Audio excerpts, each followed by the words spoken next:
I'm Jack Patty, and this is the Senior Minute, successfully serving seniors. Welcome to the Senior Services, the Senior Minute. My name is Martin Rivers, and today we have with us Susan Lamb, our Fayette County Clerk. Welcome. Thank you for having me today. So just to start off with an easy question, can you tell us a little about yourself and what you do in government? Sure.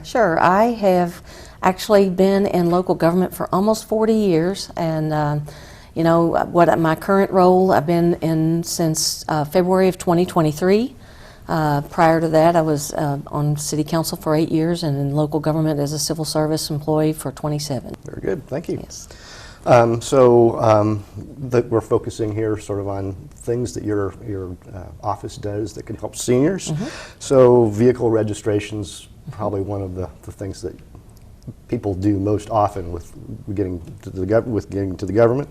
Can you talk about any special things with regards to taxpayer payments that seniors should know about? Sure. The biggest thing with the motor vehicle registration renewals is everybody thinks that those reminder cards are like an invoice to them. And so if the public can just remember that whenever your birth month is, or if it's under your spouse, whenever their birth month is, just remember that your renewal is always going to be due during that month. And if they choose, they can go to the website with the Kentucky Transportation Cabinet. It's drive.ky.gov, and you can actually register online and have everything mailed to you. There's a $2 fee to have it mailed, but it's a quicker process, and you don't have to come and stand in what people think are perceiving to be lines in our office. On an average basis, we do not have lines in the office, but this morning we had probably about 30 people waiting at our office doors by 8 a.m. to come in, and then it thinned down. So it's 2 days from the end of the month. So. Okay. Are there any special things that seniors might need to know about it, or the process remains the same whether you're a senior or not? That's correct. The process is the same, and if you don't want to have to get out and navigate with the parking garage and so forth, the easiest thing is to go online and do that. But also, when you process your renewal every year, we give you an envelope. And you can also mail your registration in, and that way you never have to leave your home, and you can still get your renewal, your registration.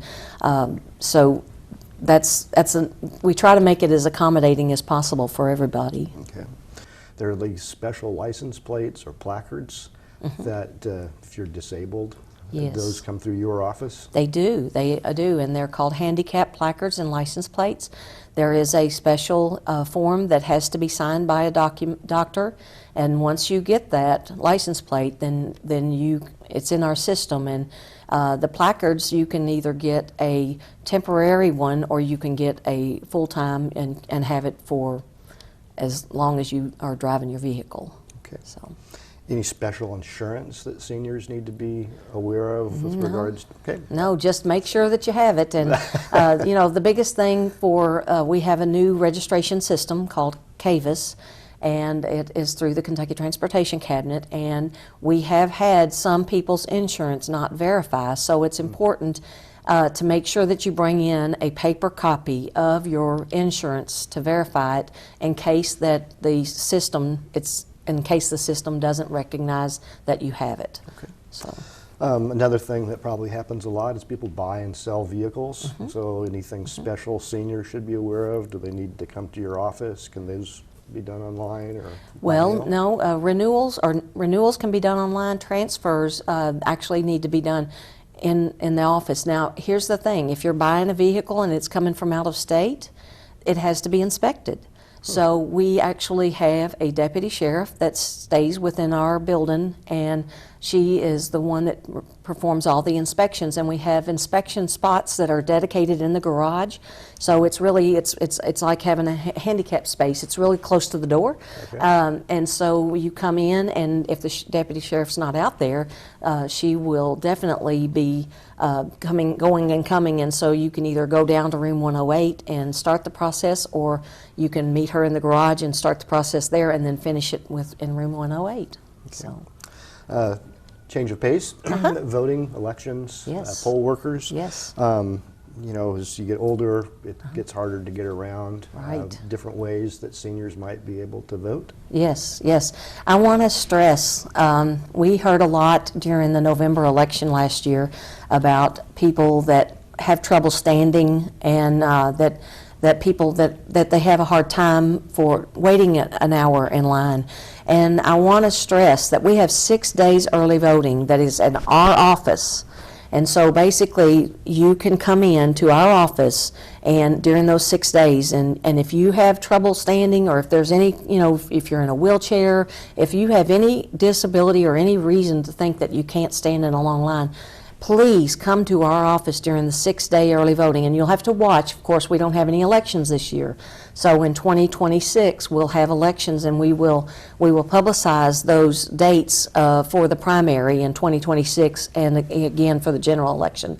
But it's 6 days prior to the 3 days early voting and prior to Election Day.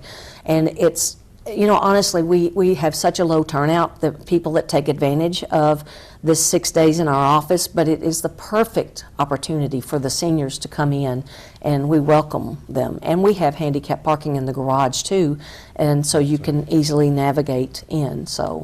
Very good.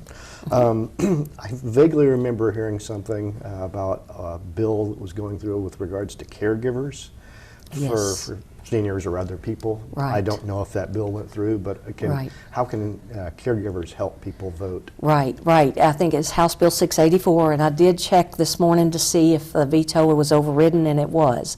So, yes, it is correct that if there is a caregiver, then they fall into the category and they are able to help a voter. And also, for the 6-day early voting, it had been the situation if you had to bring someone in to vote that you weren't able to vote yourself, but now you can. Okay. So that's exciting too, because that helps to make sure and facilitate someone that's helping, assisting another person, another voter. So, Okay. yes. I do have a question here about poll workers. Yes. You know, when I Yes. was gainfully employed, usually I'd go and vote, and it's people with lots of gray hair like I'm beginning to get. Are there requirements? It is usually seniors. It's not always seniors, but it's a Right. lot of times seniors. Any particular requirements if a senior Sure. wants to help out? at the election? Absolutely, absolutely. And I wrote some cheat notes because there are several requirements, actually. You have to be able to lift 30 pounds, and you do have to be able to stand for long periods of time. You have to read and write English, and if you're working on Election Day, you have to work a very, very long day. It is 5:15 a.m. to 7 p.m. At night at the minimum. You must have transportation. It's required by state law that you have to attend training. If you sign up to be a poll worker and you don't attend training, you cannot be a poll worker. If you're working Election Day, we pay $250, and that includes the training. We pay $20 if you attend training, and then $230 for Election Day. We select the cream of the crop poll workers to work early voting because it is a more unique and different process than Election Day as far as the number of polling sign-ins and the number of stations that we have available. So we do, and if you were to be chosen to work the 3-day early voting, you get paid more money because you're required to work all 3 days. So I know that you have a website. our website is FayetteCountyClerk.com. And you can go on there and do a number of things. There's a lot of information on there. There's elections, there's information about motor vehicle registration, there's also land records. FayetteDeeds.com is another website that you can actually go on and you can see the land records, deeds, mortgages, and marriage license, and it's really exciting. And we have the documents that are on that website go back to the 60s. And we've got a lot of good things going on over at the Fayette County Clerk's office. Very good. I'm really proud. Well, Susan, thank you very much for helping to educate us more about what your office does for seniors. Thank you again for joining us for the Senior Minute.